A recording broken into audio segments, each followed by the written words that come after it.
नमस्कार दोस्तों, अगर आपको सेक्स रिलेटेड कोई प्रॉब्लम हो और उस प्रॉब्लम के लिए आप किसी ऑनलाइन डॉक्टर के पास से अपना ट्रीटमेंट करवा रहे हो, चाहे वो डॉक्टर यूट्यूब का कोई फेमस डॉक्टर हो जिनसे आप ट्रीटमेंट ले रहे हो, या कोई और प्लेटफॉर्म हो जैसे कि कोई वेबसाइट हो या फिर कोई ऑनलाइन एप्लीकेशन हो जहां से आप ऑनलाइन ट्रीटमेंट ले रहे हो। दोस्तों, आज से ठीक 2 महीना पहले हमारे क्लिनिक पे एक पेशेंट आए थे।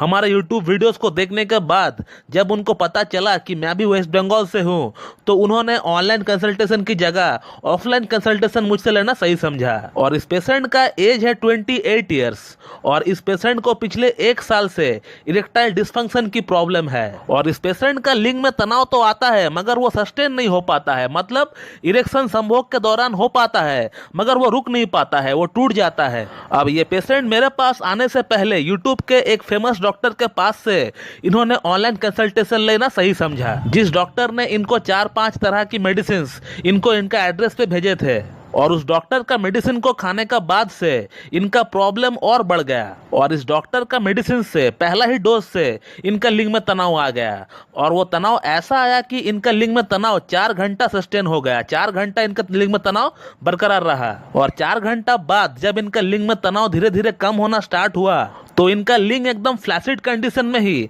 एकदम पत्थर जैसा हो चुका था और उसमें काफी पेन थी, बहुत ज्यादा दर्द थी। और इनका लिंग 4 घंटा जो खड़ा रहा उसके बाद से इनका लिंग में तनाव आना ही टोटली बंद हो चुका था। और ये पेशेंट भी हैरान हो चुका था कि ऐसा कौन सी मेडिसिन इस डॉक्टर ने इनको खिला दिया कि इनका लिंग इतना घंटा खड़ा रह गया। और 4-4 घंटा लिंग खड़ा रहना कोई अच्छी बात नहीं है, इससे हम लोग इंग्लिश में प्रियापिज्म करके टर्म करते हैं। तो अब क्या किया जा सकता है? अब लिंग में तनाव बिल्कुल भी नहीं आ रहा है। 5 से 6 दिन बीत चुके थे, लिंग में टोटली इरेक्शन आना बंद हो चुका था। और इन्होंने अपना डॉक्टर से कांटेक्ट करने का ट्राई भी किया मगर इनका डॉक्टर ने इनका फोन भी नहीं उठाया और ना ही व्हाट्सएप पे इनको कोई रिप्लाई दिया। और फिर उसके बाद ये पेशेंट मेरे पास आए कि इस प्रॉब्लम का सलूशन क्या हो सकता है और इन्होंने मुझसे ऑफलाइन कंसल्टेशन लिया था, ऑनलाइन कंसल्टेशन नहीं, क्योंकि ये जो है वेस्ट बंगाल का ही लड़का है। और मैंने इनको कहा था कि आप जब आएंगे तो साथ में आप उन मेडिसिन को भी लेकर आइए, मैं देखना चाहूंगा कि वो क्या मेडिसिन है। तो ये डॉक्टर इनको बहुत सारी मेडिसिन भेजी थी, कुछ खाने को भी थी और कुछ लगाने को भी थी। और इस पेशेंट का कहना था कि सर पाउडर वाली जो मेडिसिन है जो कि पाउडर जैसी दिखती है, जो कि एक पुड़िया में उन्होंने पैक करके मुझे दिया था, वही मेडिसिन खाने का बाद से मुझे ये प्रॉब्लम स्टार्ट हो गया। वो एक्चुअली पाउडर नहीं है, वो शुगर ऑफ मिल्क है जो कि अमूमन एक होम्योपैथ उसमें मेडिसिन मिक्स करके एक पुड़िया बनाकर पेशेंट को देते हैं खाने के लिए।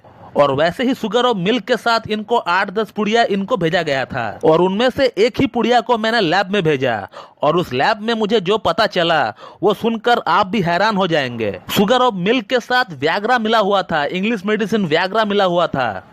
इस डॉक्टर ने अच्छी तरीके से व्याग्रा को पीस कर उसको अच्छी तरीके से ग्राइंड करके शुगर और मिल्क के साथ मिक्स कर दिया। और इस पेशेंट को भी लगा कि मैं होम्योपैथिक मेडिसिन खा रहा हूं जिसमें बिल्कुल भी कोई साइड इफेक्ट नहीं है। But in short he was taking Viagra for a झोला छाप होम्योपैथ, जो कि बहुत ही शर्म की बात है। इस तरह का हरकत से आप होम्योपैथी को नीचा दिखा रहे हो। आप अपना स्ट्रेंथ को बाहर लाने की जगह, अपना खासियत को बाहर लाने की जगह आप शॉर्टकट अपना रहे हो। और इस पेशेंट का साइड इफेक्ट को खत्म करने के लिए मैंने इनको ऑरममेड से इनका ट्रीटमेंट स्टार्ट किया।